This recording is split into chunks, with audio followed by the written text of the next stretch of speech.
Efésios capítulo 2 e o versículo de número 8, que nos diz assim: porque pela graça sois salvos, mediante a fé, e isto não vem de vós, é dom de Deus.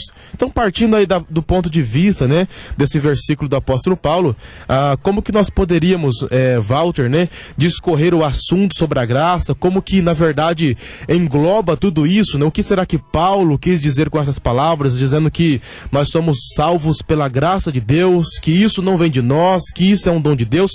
Como que isso se realiza e se concretiza na vida do ser humano que depende de Deus e que crê realmente na palavra de Deus aqui na Terra? Boa noite, é uma alegria para nós novamente estar aqui ao vivo, né, diante dessa emissora. Em primeiro lugar, eu gostaria de agradecer, né, a oportunidade que nos foi dada, mandar aí um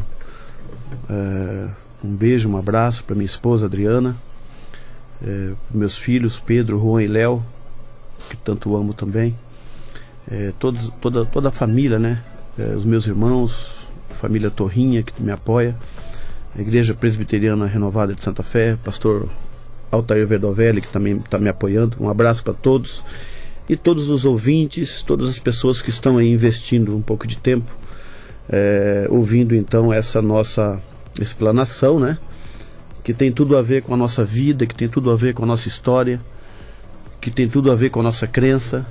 Nós que cremos num Deus único, num Deus trino, e num Deus que foi capaz de se transformar em gente, né? E habitou entre nós. Então é um privilégio para todos nós, para mim que estou compartilhando, para você que está ouvindo, e poder enriquecer um pouco a nossa fé, enriquecer a nossa bagagem, né? Poder ter uma bagagem melhor daquilo que nós acreditamos e cremos. Então é sempre uma alegria. E quando você falou aí no livro de Efésios, né, e fez uma pergunta, antes de a gente começar a falar sobre esse assunto em si, né, tem algumas coisas interessantes que é importante estar sabendo com relação ao livro de Efésios, né? É um livro que foi escrito basicamente nos últimos meses ou nos últimos dias do apóstolo Paulo na Terra, né? Ele estava, é um livro bastante revelador, né? Traz revelações assim bem singulares que só encontra naquele livro. Então é um livro muito rico no contexto de revelação, né? Traz coisas assim bastante interessantes com relação à salvação, a esse método que Deus escolheu para poder salvar a humanidade. E quando nós lemos o Efésios capítulo 2, ele começa dizendo que a gente estávamos numa condição de morto, né? É esquisito até o versículo quando fala que estávamos mortos em nossos delitos e pecados, e ele pela graça nos salvou, nos vivificou, né? Essa palavra vivificar quer dizer que ele nos trouxe de um ambiente de morte e nos colocou num ambiente de vida através do seu Filho. Ou seja, tem muita coisa, tem muita pedra para rolar nessa água, nesse assunto, né? E é importante a gente descrever o versículo, que no final do versículo, embora a gente não leu ele inteiro, mas lá no capítulo 2 e versículos 8 e 9, está dizendo que pela graça somos salvos mediante a fé, e isso não vem de nós, não vem de vós, não vem de nós, é um dom de Deus, é um presente. E não vem de obras para que ninguém se glorie. Então, é importante colocar essa finalização, por quê? Porque essa finalização tira todo o mérito humano, tira toda a participação nossa de conquistar alguma coisa diante de Deus, principalmente a nossa salvação. Então salvação é algo que foi feito exclusivamente por Deus e foi consumado por Ele no Gólgota, no Calvário. Por isso que ela é um presente de Deus, porque não tem participação humana. Aí algumas pessoas talvez perguntam assim: mas Walter, mas eu não preciso fazer nada para ser salvo? Lógico que precisa. Precisa de crer que você ganhou um presente. Tá engraçado, né? Que você precisa de crer que você ganhou um presente. Ah, mas é só isso? Parece tão pouco, mas crer não é pouco. Quando você acredita em alguém, você está colocando todo o seu crédito em alguém. Então Deus só fala assim: coloca o seu crédito em mim, que eu sei o que eu estou fazendo, né? Então é um fato interessante, talvez a gente nunca parou para pensar isso, né? Salvação gratuitamente, totalmente gratuita, mediante a fé no Filho de Deus. Puxa, mas e aí, como funciona isso, né? Aí, para a gente descobrir como funciona a graça de Deus, a gente pode começar por vários caminhos. Mas tem um caminho que é mais interessante a gente começar, que é onde basicamente a humanidade começou, que foi num lugar chamado Éden, né? Muitas pessoas falam que o Éden é um lugar, mas na realidade Éden é o planeta, né? Éden é o planeta, é o lugar de delícia. Então, no lugar de delícia, né, na banda oriental desse lugar, do Éden, Deus então colocou um jardim e ali ele criou o ser humano. É uma observação importante para a gente fazer lá nos primeiros versículos, porque muitas vezes a gente não se atenta para esse detalhe, né? O Éden significa o planeta Terra mesmo. E na banda oriental do Éden, na banda oriental do planeta, Deus pôs um jardim e ali colocou o homem que ele formou com as suas mãos. Nós precisamos pensar que ali no Éden houve um acontecimento que repercutiu em toda a história da humanidade, repercute até hoje em nossa vida, que foi um momento em que o ser humano teve uma emancipação de Deus, né? Ele se mostrou rebelado. É como se ele chegasse para Deus e falasse: eu não quero agir como o Senhor pensa, eu quero pensar do meu jeito, eu quero fazer do meu jeito. Então a Bíblia chama isso de queda, né? Quando Deus deu uma ordem, ó, de todas as árvores do jardim você vai comer livremente, né? Mas da árvore do conhecimento do bem e do mal você não come, porque se um dia você comer, você vai morrer.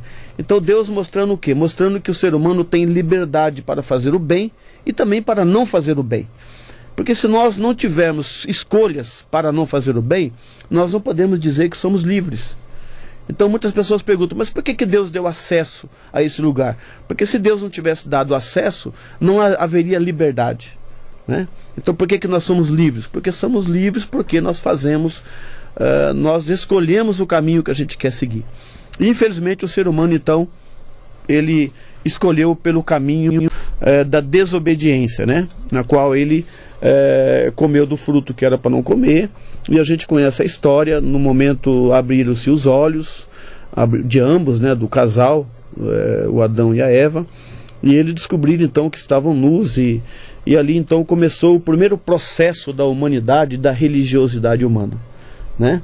O que é religiosidade humana, né? É o processo pelo qual o ser humano passa e ele tenta apaziguar a ira de Deus com os seus próprios artifícios. Ele tenta alcançar Deus, alcançar méritos de Deus, alcançar favor de Deus com a sua própria, com os seus próprios argumentos, né? Com as suas próprias construções. Então a grande diferença entre evangelho e religião é que a religião é uma criação do homem para alcançar Deus. Evangelho é uma criação de Deus para alcançar o homem, né? É totalmente inverso. Na religião, o homem constrói artifícios, constrói situações, ele constrói momentos, ele constrói métodos, processos que tenta alcançar Deus, que tenta alcançar ou apaziguar Deus, ou agradar Deus. Enfim, é o método que nós criamos.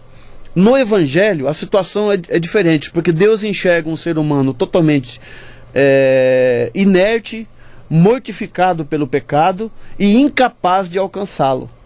Então, primeiro, a religião faz o ser humano pensar numa grande ilusão, que ele é capaz de encontrar Deus ou, através dos seus métodos, chegar até Deus. No Evangelho, Deus conhece a grande verdade, porque ele é onisciente, então ele fala: poxa vida, o ser humano, na condição que está, ele jamais vai me alcançar. Então o Evangelho diz o quê? Olha, se eu não der um jeito de encontrar o ser humano, de ir atrás dele, ele vai ficar perdido eternamente, né? Então a primeira situação que ocorreu lá no Éden foi justamente essa. O ser humano, no momento em que ele percebeu que ele fez coisa errada, ele fez o quê? Ele pegou folhas de figueira para se cobrir, figurando o quê? Olha, esse é o meu jeito de apaziguar, de dar um jeito na situação, e se escondeu e teve medo. Ou seja, a primeira situação que vem no coração quando a gente comete um erro é saber: puxa vida, né? Eu pisei na bola, e agora eu preciso me esconder, porque o que eu vou fazer, né? E engraçado é que Deus, todo dia à tardinha, ele ia passear no jardim e conversar com o ser humano, trocar uma ideia. E aí, tá tudo bem? E naquela tarde ele estava escondido e Deus perguntou, onde estás, né? Parece até algo humorístico, né? Deus perguntando onde o ser humano estava, sabendo que Deus é totalmente onisciente e sabe exatamente tudo o que vai ocorrer. Mas algumas coisas que a gente precisa saber nesse encontro, né? Nesse episódio da queda, é que algumas perguntas nós fazemos, né? Se o ser humano pecou naquele momento, e a gente sabe que Deus, ele é a fonte de santidade e que nele não habita nem sombra de variação, o que será que ocorreu com o ser humano que ele continuou existindo mesmo com o pecado, né? Porque a santidade de Deus era para mandar o ser humano para a inexistência, né? Porque Deus falou, de um dia que você pecar e desobedecer, você vai morrer. Então ele continuou existindo. Então alguma coisa aconteceu que desequilibrou uma balança ali. Aconteceu alguma coisa. E é isso que nós vamos entrar quando nós falamos de graça, né? Se nós perguntarmos para qualquer pessoa que talvez tenha um pouco conhecimento, ou talvez tenha uma pouca leitura do Evangelho, e a pessoa até tem uma resposta correta sobre a graça. Fala, poxa, o que é graça para você? Graça é um favor imerecido. Isso está correto. Só que isso é apenas a casquinha de um iceberg, de uma grande situação que cabe a nós investigar e saber o que é isso. O que aconteceu que a santidade de Deus não mandou eu para a inexistência. Algo aconteceu muito sério ali, né? Então, quando nós falamos de graça, é justamente essa definição. É uma disposição do coração de Deus de fazer eu continuar existindo e compartilhando da vida que Ele me deu, mesmo depois de ter contrariado a sua vontade, né? Seria uma resposta talvez mais parecida com aquilo que a gente viu no Éden, né? Disposição gratuita do coração do Pai, da Trindade, do Pai, do Filho e do Espírito Santo, de nos fazer continuar existindo mesmo depois de ter me rebelado contra Ele, se tornado inimigo de Deus, né? Então, quando nós falamos sobre graça, que venha isso na nossa mente todas as vezes. Então, quando o Paulo foi revelado essa palavra para ele sabia muito bem disso, né? E quando nós olhamos também ali o ser humano no jardim, muitas pessoas pensam que ali foi o começo de tudo. Só que ali já faz parte do fim, né? Poxa vida, faz parte do fim. Poxa, mas então eu tenho que começar tudo de novo, então, a minha ótica, né? Por que faz parte do fim? Porque ali no Éden, na realidade estava se cumprindo já algo que há muito tempo Deus já tinha planejado, né? Nós imaginamos na nossa mente limitada, nós imaginamos na nossa mente totalmente desprovida de eternidade, né? Uma mente humana, uma mente incapaz de conhecer e sondar Deus do jeito que Ele é e do jeito que Ele faz e exatamente o que Ele é, porque somos muito limitados, e sem contar que somos os seres contaminados pelo pecado, né? Mas em algum momento da eternidade a Trindade se reuniu, né? Mas como você sabe disso? Quando você lê o livro de Efésios, o livro de Gálatas, você percebe que no conselho da vontade de Deus houve uma reunião ali, e com certeza nessa reunião decidiram criar o ser humano, né? E a gente aqui começa a trabalhar com algumas coisas que é lógico que jamais vão entrar na mente de Deus do jeito que foi, mas a gente consegue imaginar numa visão pictórica, né? Que é capaz de entrar no nosso entendimento humano. Mais ou menos uma história mais ou menos uma história assim: vamos criar o ser humano segundo a nossa imagem, conforme a nossa semelhança. Aí, pela onisciência de Deus, da Trindade, do Elohim, houve uma pergunta: mas o ser humano vai nos trair. Tá, e ele vai nos trair, e o que a gente vai fazer? Tá bom, quando ele nos trair, nós vamos ter que perdoá-lo. Tá, mas a nossa justiça diz que a alma que peca, né, o pecado, ele gera morte. Então ele vai ter que morrer. Tá bom, mas quando ele pecar e morrer, nós vamos precisar dar vida para ele. E para que ele não morra, alguém vai ter que morrer no lugar dele. Aí o Espírito Santo disse assim: então eu estou disposto a convencer o ser humano de que ele precisa reconhecer o seu Criador, e eu estou disposto a ficar lá o tempo que for necessário para convencê-lo de que ele precisa de voltar para o Criador, que ele foi separado, que ele se distanciou e virou inimigo. Eu estou disposto a convencê-lo a fazer isso. E o Filho então falou: eu estou disposto a fazer tudo que for necessário, a sair da Trindade, desse lugar de glória, e me tornar um ser humano e quitar a sua dívida no Gólgota. E o Espírito Santo falou: tá bom, então quando você fizer isso e você então conquistar a sua salvação, a salvação da humanidade, eu então vou convencer as pessoas que crerem em você para que voltem a ter amizade com o Pai. Então a gente percebe que essa conotação, que essa historinha, né, que essa história, que essa parábola, sei lá, ela tem tudo a ver com o que aconteceu, né? O Pai, junto com o conselho da Trindade, Pai, Filho e Espírito Santo, decidiu criar o ser humano. Ele sabia que o ser humano ia trair. Algo precisava ser feito antes da criação do universo, para que o ser humano não morresse no momento em que ele se rebelasse contra Deus. Porque o preço de se rebelar contra Deus é ir para a inexistência, né? Tem um versículo muito interessante lá em Atos dos Apóstolos, no capítulo 17, versículo 28, que diz assim: nele nós vivemos, nos movemos e existimos. Ou seja, em Deus é o lugar de toda a existência. Se de Deus nós extraviarmos, não tem lugar mais para a gente existir. Não existe mais lugar. Eu não tenho opção de lugares, né? Não existe opção: eu estou em Deus ou estou em outro lugar. Não tem outro lugar. Então, se nós estamos existindo, seja o que você for, seja o que você crer, seja a igreja que você frequentar, seja a crença que você tiver, saiba de uma coisa: nós estamos existindo em Deus. Esse é o ponto, né? Porque só tem um lugar para o ser humano existir. Aí, a gente conhecendo essa história que eu acabei de contar, a gente aprendeu uma coisa: que se só tem um lugar para mim existir, e desse lugar eu abri mão, eu não quis existir mais nesse lugar, então não tem mais lugar para mim existir. Eu devia ter desaparecido no momento em que eu pequei lá no Éden. Meus pais deviam ter desaparecido. Aí explica a situação: por que alguém me segurou naquele momento, alguém manteve a minha vida.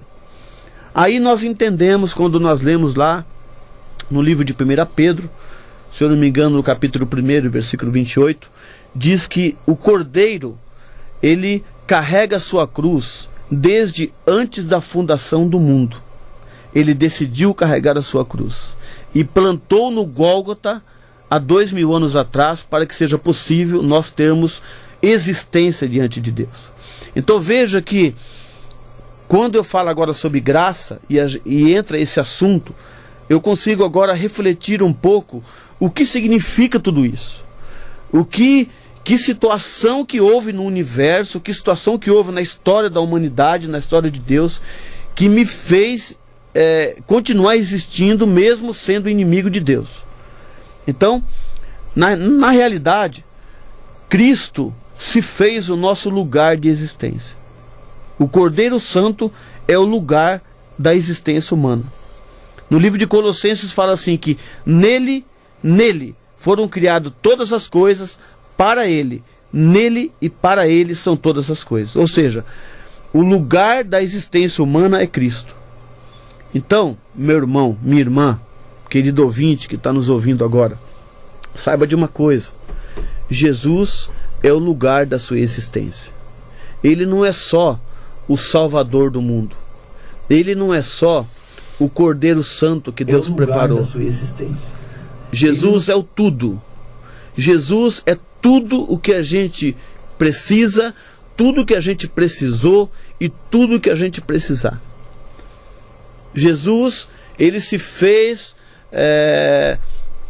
o Salvador na cruz, ele foi até uma cruz para a gente poder compreender qual foi a grandeza dessa salvação. Nós estávamos numa condição de perdidos, não tínhamos condição de chegar até Deus.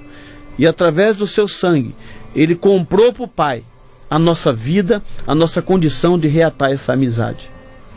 Então, quando nós falamos de graça, nós estamos dizendo que é muito mais do que um favor.